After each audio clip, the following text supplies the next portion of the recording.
All right, let's talk about Kevin Hayes going to the St. Louis Blues. There's a lot of drama around this, and I'm so excited that it finally got done. I think that there's a lot more to it because I think there's going to be a lot more things happening. I think the Blues are still shopping, and we're going to go over a little bit of that today. So let's jump over to what actually happened. So we had Kevin Hayes retained at 50%. So, I mean, looking at almost a little over $3.5 million, retained by the Philadelphia Flyers, again, sending him to the St. Louis Blues for a 2024 sixth round pick. So this is more of a cap dump in this case for the Flyers. I think the Flyers are looking to send more with Hayes and try and make something work. I think the St. Louis Blues were trying to offload Torrey Krug, and there was something about Travis Sanheim and a couple other different parts that were supposed to be traded back and forth, but it didn't seem to work out that way. I think this is more of a, hey, let's get this done. Let's get Kevin Hayes out of the news right now. We'll send you the sixth round pick, which will eventually be part of another bigger deal. And again, it's also a cap dump for the Philadelphia Flyers. They no longer have to hold on to $3.5 million. I mean, they're paying for a guy who is not on his team. They get a pick back. I mean, it's nothing much, but it is something. In comparison to some guys that were they're just doing cap dumps. I mean, we saw that with the Colorado Avalanche in the Nashville Predators trade for Ryan Johansson, where they sent Ryan Johansson was sent to the Colorado Avalanche as a player that they wanted to use, half retained, and Nashville just wanted him off his books. They took back Alex Galchenyuk for his rights, but they're not going to sign him. So they essentially just gave Ryan Johansson away and said, "Here, take him for $4 million. We'll keep $4 million. Just we don't want to cover the other $4 million." So that just frees you up. So again, Philadelphia Flyers freeing up some cap space, which they desperately need to do, and we're going to go over that in a second. Let's go over Kevin Hayes real quick just to get some numbers out of the way.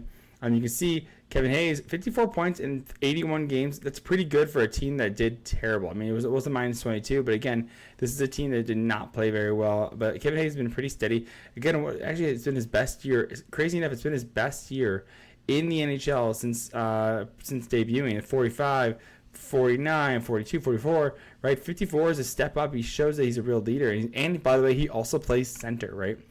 Shoots left-handed, but he also plays center, which is a big reason the St. Louis Blues, which I just pulled up, are pulling them over. So now they acquired him for the $3.5 million.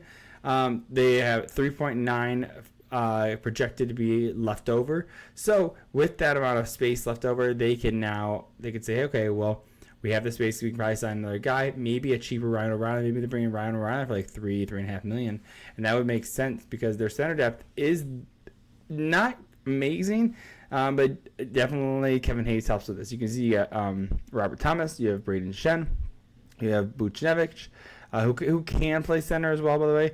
Kevin Hayes, Logan Brown, but he's a UFA at this point, so they have to qualify him or pick up a fourth line center in free agency. So this does definitely shore up the center depth for the St. Louis Blues. But again, they don't have a ton of cap space to work with, so I think that's one of the reasons they were trying to move off Torrey Krug, and I know they're looking to move some of the defensemen. So we could see someone move like this. I mean, I believe I thought it was going to be Justin Falk, but because of how expensive he is and how old he is. But Torrey Krug, now looking at it, makes a little bit more sense. Again, he didn't play as well either, but the problem is that there's a no trade clause there. And you can see their most expensive defensemen have no trade clauses, and Marcus Scandella has a modified no trade clause for 7 teams. So not as bad, but these guys are, I mean, really hard. Going to be really hard to move if they do that. So I'm curious what's going to happen with that. Finally, again, going to the Philadelphia Flyers, you can see the cap space they now freed up. Again, they freed up about almost $3.5 million, so it allows them to take on more. Because we know they're in a rebuild, they're going to be taking on bad contracts and taking back picks with those things.